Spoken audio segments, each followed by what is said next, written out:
Joel Sanders in the studio with us here. You just used the word simultaneously. Now, clearly, you said simultaneously. Yes, I did. Why would you use a word like simultaneously when clearly the word is simultaneously? Oh, I thought you meant you just didn't have the word in this country at all for a moment when you said that. I thought you said, we just don't know what that means down south, you know. You have to go to Chicago if you want to use They don't say like simultaneously in Chicago or anywhere else. Simultaneously. Yes. And why is it that you elect to say simultaneously? I'm just curious, seriously. I didn't elect. That's just the way we were taught. We speak the language properly. What's with the schedule thing? What schedule? How do you say the word schedule? I tend to say schedule. Yeah, why is that? I'm just trying to figure that out. There's an H in it, and for some reason here you've chosen to make the H silent. Part of the problem of literacy that this country has been cursed with. So we can't recognise an H when it's clearly there, the third letter in the word. We have poisoned the Queen's English? Is that what happened here in America? Poison is one of the more courteous words that we would use for it. If it wasn't on the radio right now, I'd be using a different expression. You Brits don't like us, is really what you're saying. Correct, Joel? I know, I love coming here, but I think I'm amazed about how we're being portrayed. When I first started coming to America, the typical image of the Brit was Hugh Grant. Now it's Gordon Ramsay, Simon Cowell, Piers Morgan. Since when did Brits become the evil guy? Piers Morgan is well liked, I think. You think? Okay. Well, it's better now. He's still the outspoken judge. Sharon Osbourne. Actually, she's quite nice on those judge shows, isn't she? Well, she's foul-mouthed, though. She'll show you. Oh, she's horrific, isn't she? Yes. Has she ever been here? You ever had Sharon Osbourne? I have, yeah. Ozzy and Sharon were here several years ago. What was that like? It was very bizarre because Ozzy didn't really know what to do. She walked in first. Where do you want him? Right here. And then she's, come here. I mean, seriously, like she was leading a cow. It was bizarre. And then he sat there and just, yes, and Sharon was running around, and it was hilarious. Fantastic. But, Wow. But I get a kick out of those kids. They've made a pretty good living for themselves. Now, just to help you again, how about we do just a little bit of English link? Because so many great British actors are able to sound like Americans in movies that they fool us. So I just want to help you with your career. Well, thank you. I appreciate the input. All right.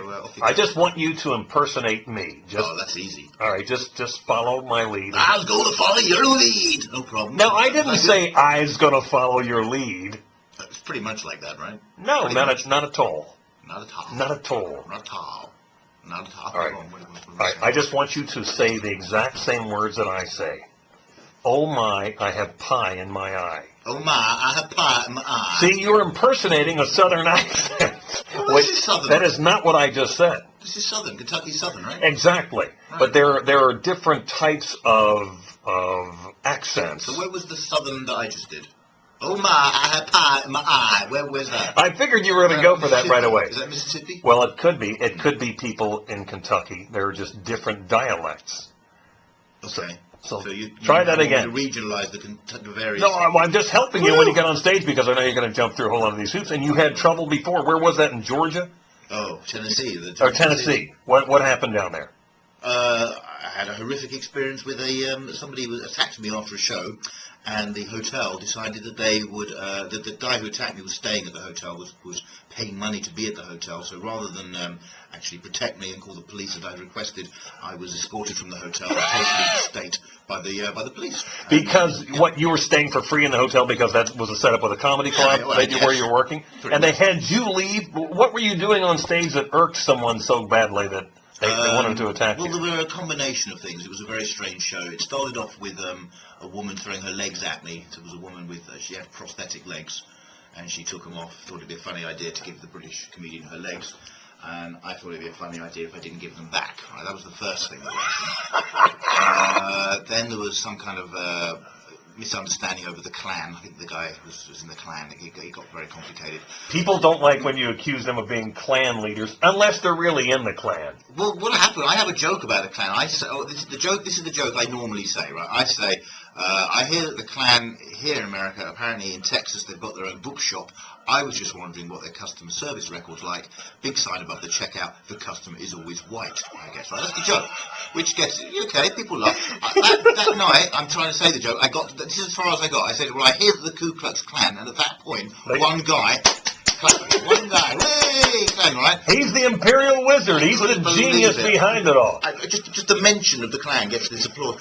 Now, I'm normally quite quick-witted on stage. I was so shocked that someone would applaud the clown. All I could think to say was the most hacky put down that any comedian's ever said. And if you go to comedy a lot, you'll have heard a comedian say this. I'm not proud of it.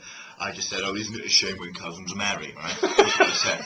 And then I forgot. I'm in the middle of Tennessee, up in the mountains. It's probably one of the only places in the country where that kind of behaviour is acceptable, right? So then, anyway, and I just realised the end of this story is not suitable for radio. I get attacked after the show. The rest of the audience are loving it. This guy attacks me, has me by my throat. He's going, "You're going to see your own blood." He's doing stuff like this. And then I got someone had to pull him away from me. The police and security came to my room and carried my bags for me, which I thought was very nice. And took you to the edge of town, just like in a movie. Unfortunately, I had a rental car, and this just literally saw me off the property.